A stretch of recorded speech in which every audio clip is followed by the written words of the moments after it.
It's the Ross Tucker Football Podcast. Yeah, it is. But it's not just any Ross Tucker Football Podcast. It's a Monster Monday presented by DraftKings Sportsbook, America's #1 rated sportsbook, which again has a ridiculous offer for the NCAA tournament. I will get into that more a little bit later. It's a new week here on the Ross Tucker Football Podcast, which means we'll have a new Spread the Word winner via social media at RossTuckerNFL, at RossTuckerPod. We'll have a new sponsor confirmation email winner. Check out all of our awesome sponsors over at RossTucker.com. We will have a YouTube shout out, youtube.com/RossTuckerNFL. Just subscribe and comment. If you do, you will be eligible for a cameo style shout out. Love the new patrons, Dev Mukherjee. I don't know if I'm pronouncing that right at all or not, Dev. Looks like he's from Canada. Dev Mukherjee. We'll take it. We'll also take today's guest on the big show, Ryan Fitzpatrick from the Washington football team. It's big show time. The Big Show. All right, so we got to start with this. All right, Ryan and I are recording right now at 6:30 a.m. Eastern time. And this was Ryan's request because you've got daddy duty with school drop-off this morning. So just give me – I know you have 7 kids, dude. Give me the daddy duty school drop-off breakdown. How many do you have this morning? Well, it gets Monday's tough because there's band practice too. You know, they got to go to school for band. But we've got the get them there by 7:40, or they're closing the gates and they're late, and you've got to do the walk of shame out of the car and with the late slips. And then I come back home, and then we've got the 9 a.m. preschool, and after that we'll have the middle school kids in the car, and we'll whip around and we'll get there by about 9:15 to middle school, and then we're home, and my 2-year is sitting in a van by himself, like, okay, where did everybody go? But then everything picks up again at 12 for the pickup routine, which is crazy in itself. That is – you love it, though. I mean, you're loving every second of it. It's the best. And when I was in Miami this past year with COVID and protocols, and I missed all of it. And so I could only imagine every single day, my wife, like, where is this guy? I need a little bit of help, but I'm doing as much as I can right now. And it's absolutely incredible to be sitting in car line. It's definitely a fun thing to do as a dad. That is awesome. So I know last week you talked with the Washington media, and you said you had several different suitors. You picked the Washington football team. Why? Why Washington football team over the other ones? Well, I mean, everybody has all the things they want to paint and make it beautiful. Money is always a factor. It's always, I think for me at this point in my career, that part of it is more a respect thing, just in terms of sizing yourself up versus other guys around the league and what they're getting.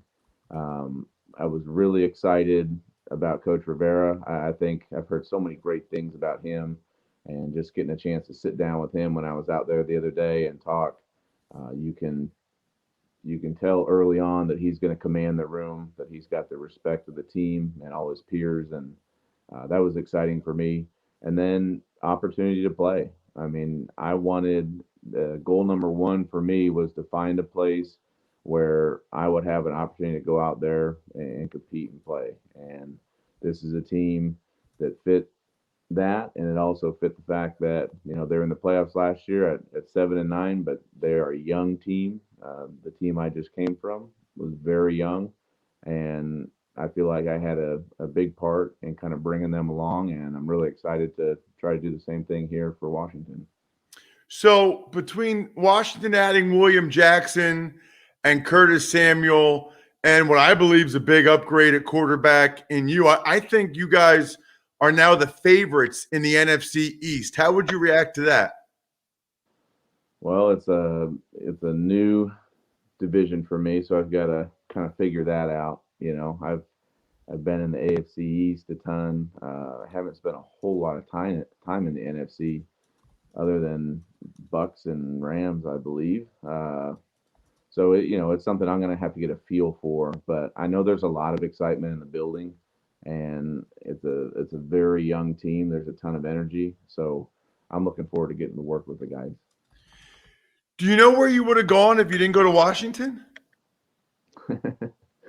There were a couple other places, but I usually try to not go somewhere where I've gone before. So those possibilities are dwindling now as I've entered my ninth team. But I usually try to stay away from the repeats.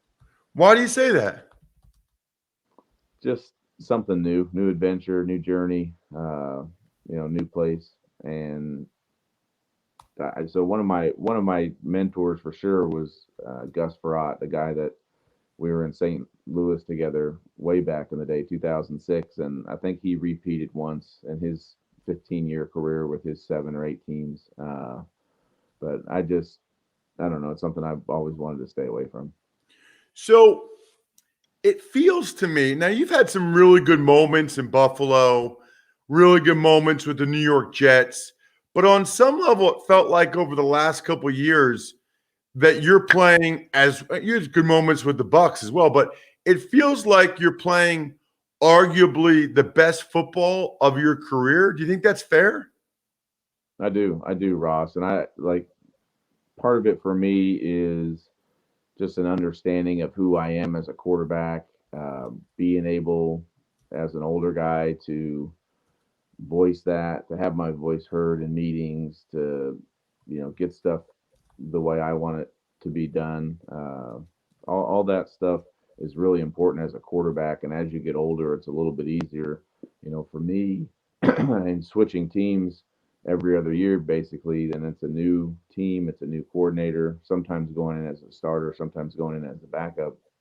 Some of that stuff is difficult, and the last 2 years I just found a spot where I felt really comfortable to do that, to voice, the things I'm comfortable with, and they were very receptive in allowing me to do some of that. And the mental aspect of it for me has gotten better and better, and I've been able to apply lessons along the road from different people that I've worked with and played for that have really helped me. And that physically at 38, I feel great. I've never been the wow guy athletically, but I have enough to get by. And yeah, the mental aspect for me has been huge the last few years. I know you don't really listen or watch much of it. I guess the thing that bothers me in general about NFL players, but in particular about how people evaluate you is there are some people that they've put you in the box of journeyman, inconsistent, and they're not going to let you out of that box no matter how well you played the last couple of years. Does that frustrate you? Do you sense that? Do people tell you about that? It's almost like they can't. I had on the Even Money podcast, Steve Fezzik. He had you as the 14th best quarterback in the NFL. He said, do people realize how good he is? But it's almost like people have already made up their minds over the first 15 years of your career or whatever. Yeah, I mean, it's if you look at my career, for me, it's almost like the tale of two careers, and I took me a while to kind of find my footing, and I got my first chance really in Buffalo, and really learned a ton about myself and playing the position through the experience of playing there.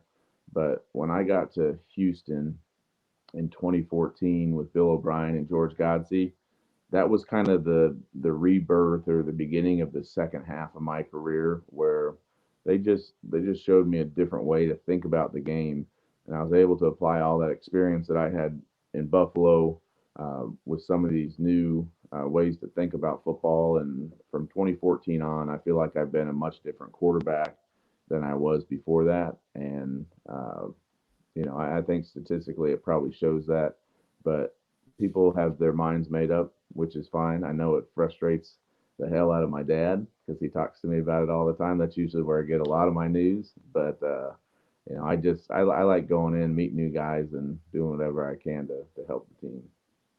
So the other thing, Ryan, that's really been noticeable over the last few years is your personality, and the post game attire and stuff like that. So the question is, are you just now letting people see your personality? Is this how you've always been going back to the Harvard days, or has your personality changed in recent years? No, I mean, I think people have just seen more of it, and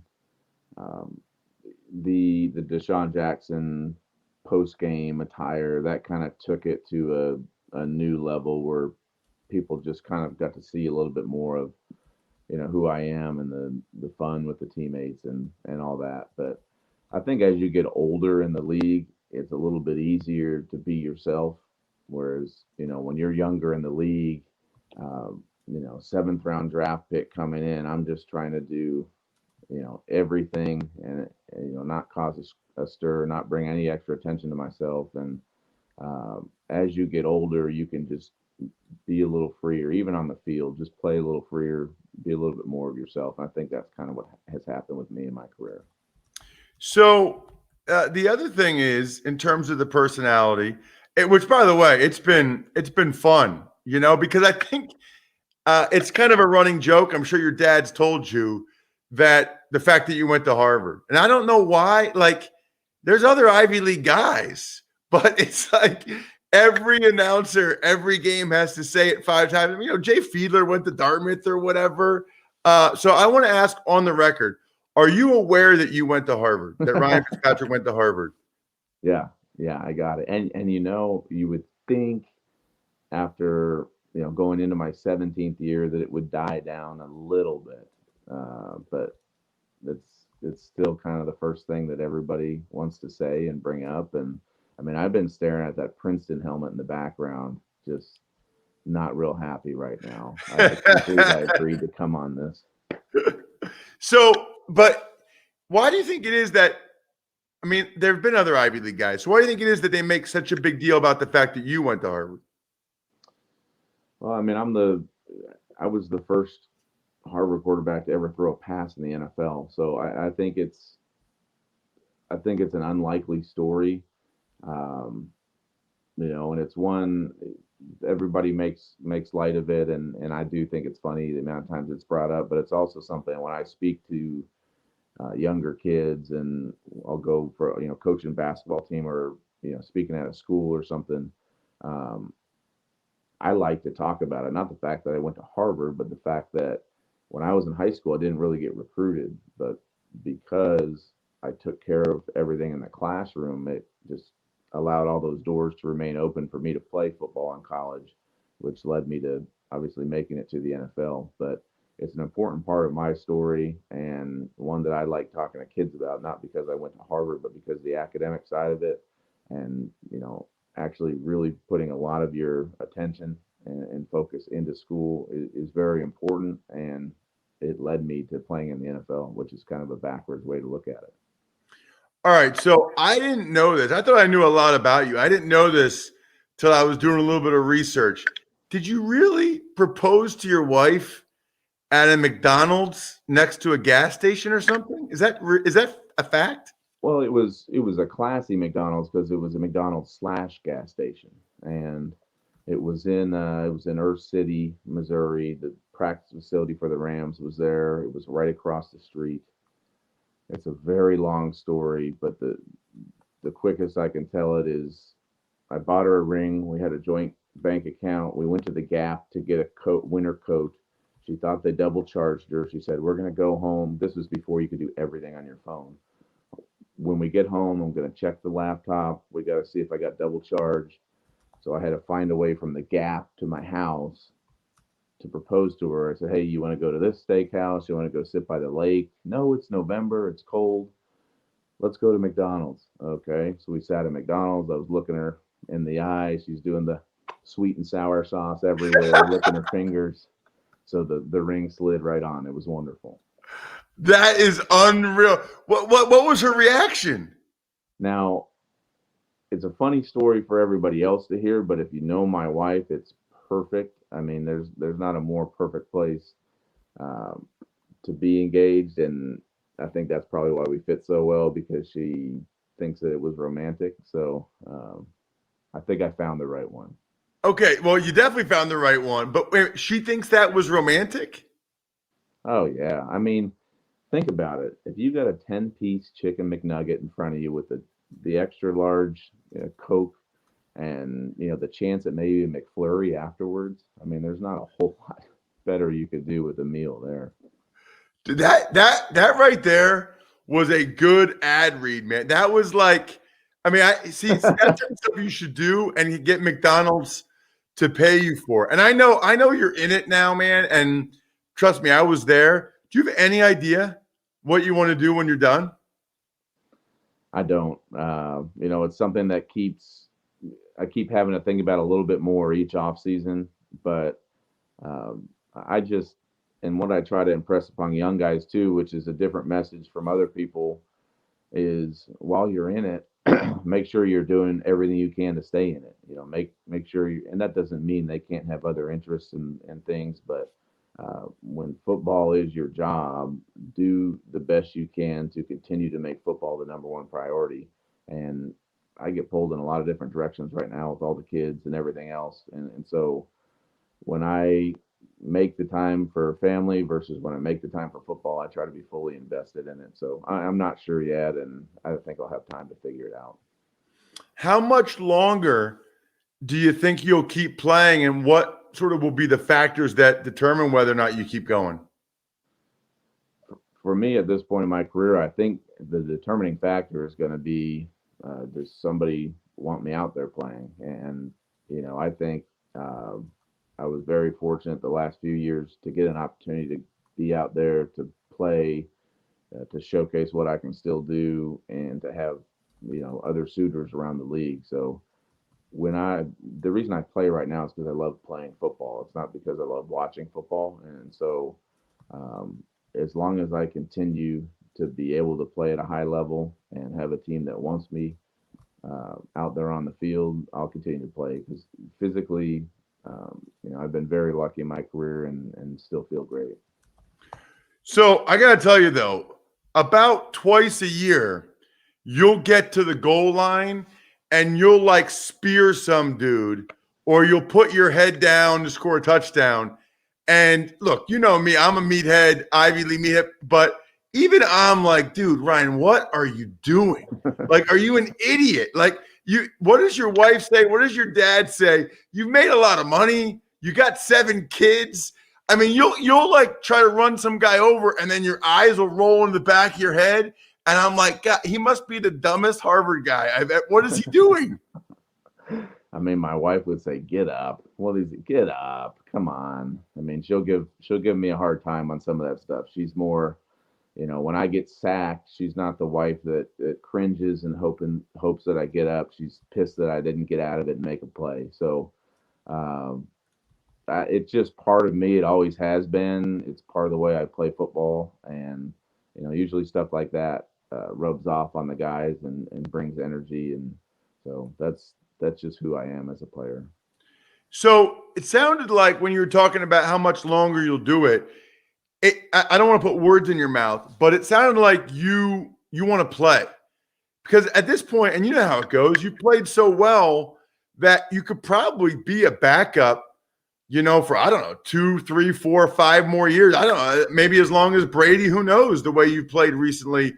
Is that something you'd be interested in after, people don't want you as a starter anymore? Or if you're not considered a starter, would that be it for you, do you think? Yeah, I mean, at this point, if I'm not out there playing, if I'm not considered a starter, if they're not going to give me an opportunity to compete, then that's the point where I'll probably hang them up.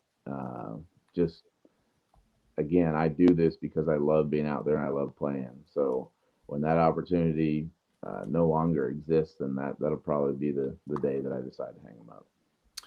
Last one. I have to ask you this because I've had when I tweeted that you were coming on last night, a bunch of Dolphins fans wanted me to ask. I'm sure you already have a stock answer to it, but they want to know what you really think about Tua and his chances in Miami after you spend a year with him. Well, I will say, Tua, it's amazing how much criticism and different things have been thrown his way. It's very difficult to play quarterback in the NFL, and I think we keep forgetting. I'm a fan too, so we keep forgetting as fans that fact. It's very difficult, and the guy was a rookie last year and came in and went 6-3 or whatever he did. The two things that really stick out to me about Tua is I think he has elite accuracy, and that's very important. And I think he's going to learn, from last year. He's going to learn through this offseason. He's got some continuity with George Godsey and Eric Studesville as coordinators now. Where to go with the ball, how to eliminate things pre-snap to really be able to unleash that elite accuracy. And then he throws with anticipation, and that's something that's difficult that you don't see a lot with quarterbacks coming from college to the NFL. So I'm a huge Tua fan. My kids love Tua. Sometimes they play with him on Madden, sometimes they play with me.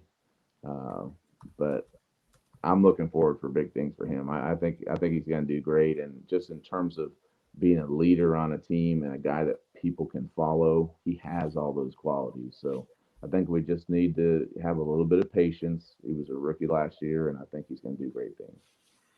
All right, man. That was awesome. Really appreciate it. I don't want to slow you up. It sounds like you got a busy, busy morning, which is great because I know in the fall you can't really do it. So enjoy every second of it. Really appreciate you coming on the show. All right. Thanks, Ross. And I'm going to go cook some breakfast corn dogs right now. Have you ever had a breakfast corn dog before? No, that sounds gross. What is that? Oh, it's incredible. It's essentially sausage on a stick wrapped in pancake. Oh, yeah. Okay. I had that. I didn't know they were called a breakfast corn dog, but I've had the pancake around the sausage. That's awesome. Yeah, it's a big deal, and I think you can only get them at Target, and it's a huge trip for our family to be able to find the breakfast corn dogs in the frozen aisle. So, thanks, man. All right, see ya. There he is, Ryan Fitzpatrick, off to cook breakfast corn dogs before he starts to get his 7 kids to school. What a life, man. What an awesome, awesome guy. Hopefully you guys enjoyed that. If you get a chance, please rate and review this show or any of the shows that we've got, even Money Podcast, Fantasy Feast Podcast. It means a great deal to us. And by the way, if you send me the screenshots of rating and reviewing the show to ross@rosstucker.com, you will be eligible to be on the next Football Feedback, which is our YouTube exclusive show, youtube.com/RossTuckerNFL. Tuck's Takes. Hey, Ross. So we've got a lot of moves since Friday morning. Here's the latest. We'll start off with the Bengals. They signed Riley Reif to play right tackle, and they release Geno Atkins. Well, and I tweeted this Friday, I think, Brian, when it happened. Geno Atkins, and I know most people listening to a podcast like this are familiar with Geno Atkins, but casual fans, people like my high school buddies, they like football. They watch football, but they don't really know who Geno Atkins is. He is high on my list of awesome football players that the casual fan just is not overly familiar with. Huge fan of Geno Atkins. And as for Riley Reif, what's interesting is that, he made it clear he's going to be playing right tackle. I think probably because of Jonah Williams, but we'll see. There are some people that still think that the Bengals could draft Penei Sewell, in which case maybe they would move Jonah inside. So it'll be interesting to see what the Bengals do there, but they wanted to get a solid tackle, and Riley Reif is exactly that. The Broncos signed safety Justin Simmons to a long-term deal, 4 years, $61 million, 35 of it in guarantees. Well, they feel like he is the best safety in pro football. They franchise tagged him back-to-back years. He is very good. He's good in the box. He's got excellent range. He's got great length, which I think really helps. And this just cements what the Broncos feel about him, to franchise tag him twice, then give him that deal, make him the highest paid safety in NFL history. Juju Smith-Schuster returns to Pittsburgh, 1 year, $8 million. This was kind of surprising. He evidently got offered more money by the Baltimore Ravens, but it was a 1-year deal. And I think Juju thought, if I'm only going to sign a 1-year deal, I might as well go somewhere where I'm very familiar with the offense, the coaches, the quarterback, and I can have a really productive year to hit the market again.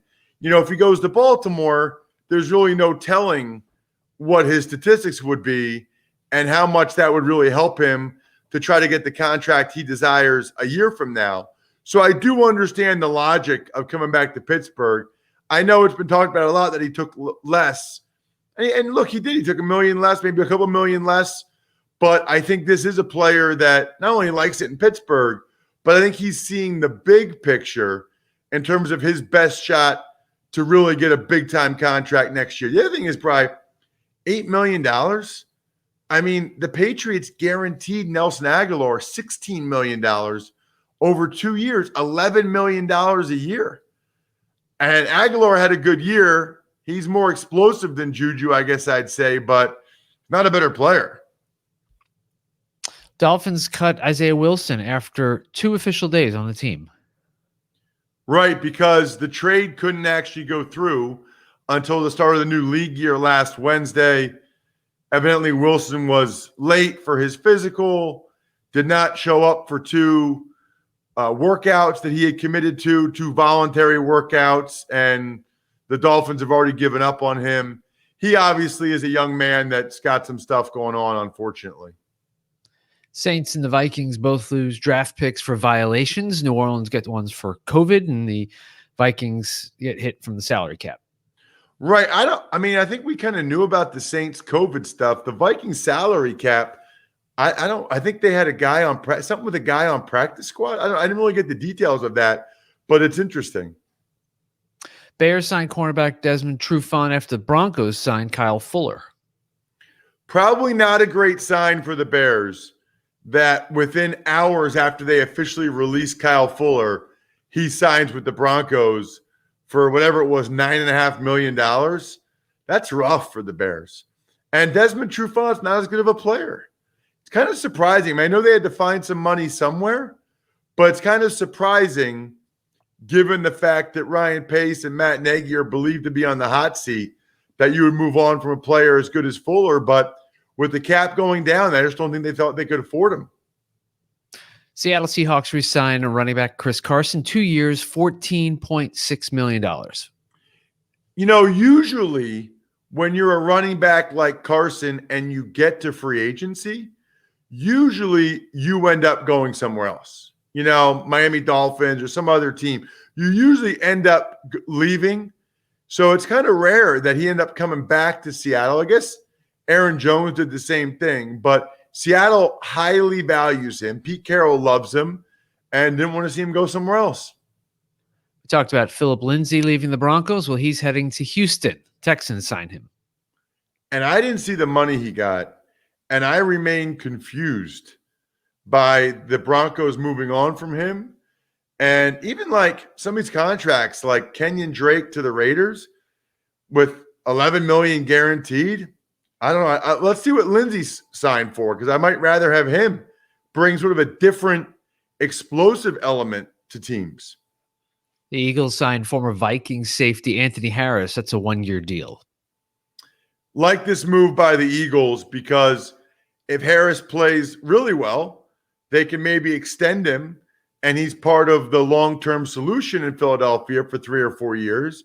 Or maybe he just signs, maybe he has a good year, sign somewhere else, and the Eagles are in line for a compensatory pick. But they need some people to play safety. I mean, they're hurting at safety. So to get Andrew Adams and now Anthony Harris, I think makes sense for the Eagles.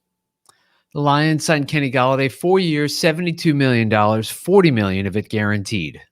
And that should say Giants, Bri, but I like when I sneak in a typo on you there. Right, he was with the Lions. Yeah, to see whether or not you notice. Yeah, that was late at night. And if you can't tell, Bri, my back is killing me right now from softball practice for my daughters. It's a long story. I'm not good at having to bend over to pick up balls that often. Anyway, so for Golladay, well, that's a lot of money. $40 million fully guaranteed. That is a lot of money for a guy. There were some concerns about his ability to separate. And, I found out over the last couple of days, there were sort of some other concerns about how his last year went in Detroit. I don't know if I'd call them off-field concerns, but maybe professionalism concerns with Kenny Golladay. But I think the Giants are fully intent on trying to find out for sure what they have in a guy like Daniel Jones this year at quarterback. Golladay gives them more of a chance to do that. The Dallas Cowboys signed safety Keanu Neal. Well, he reunites with Dan Quinn, his former head coach in Atlanta. That's how it works a lot. Jets inked D tackle Sheldon Rankins. Joe Douglas knows how important O-line and D-line are, and I think he feels like maybe he's getting value with Rankins given the fact that, he's a year removed now from that Achilles tear. And here's the other thing, too. The Saints have lost a lot of guys. People always say, the Saints, they make it work with the salary cap. They've actually lost a decent amount of starters from last year. And last but not least, the Rams signed Deshaun Jackson.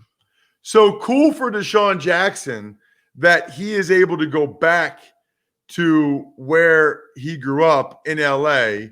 And that's a pretty exciting offense. Kupp and Woods are more underneath guys.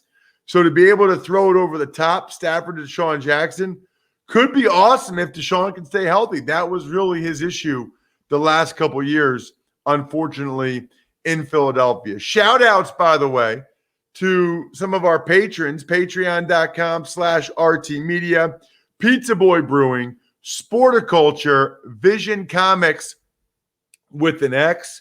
We will, today on the College Draft Podcast, go with the interior offensive line in the draft. If you like the big boys and you want to know where they might be going, who the best interior offensive linemen are, Brandon Thorne, who's an awesome O-line guy, will join myself and Emery on the College Draft Podcast. Make sure you subscribe and listen to that or watch it on YouTube. And then we've got tomorrow, the Even Money Podcast, with which teams have made the biggest moves in free agency thus far. What does it mean for their Super Bowl future, season win totals? Wednesday, we'll recap free agency thus far from a fantasy football standpoint on the Fantasy Feast podcast and have an awesome guest on the Ross Tucker Football Podcast. Other than that, I think we're done here. Thanks for listening to the Ross Tucker Football Podcast. Make sure to also subscribe to the Fantasy Feast, Even Money, Business of Sports, and College Draft. All available at Apple Podcasts, RossTucker.com, or wherever podcasts can be found. A lot of times on the show, I mentioned DraftKings. Here's what you need to know. You got to be 21 or older, New Jersey, Indiana, or Pennsylvania only. New customers only. Restrictions apply. See DraftKings.com/sportsbook for details. Gambling problem, call 1-800-GAMBLER, or in Indiana, 1-800-9-WITH-IT. By the way, if what I was talking about included a deposit bonus, doesn't always, sometimes it does. Deposit bonus requires 25 times playthrough, and deposit bonuses are paid out in site credit.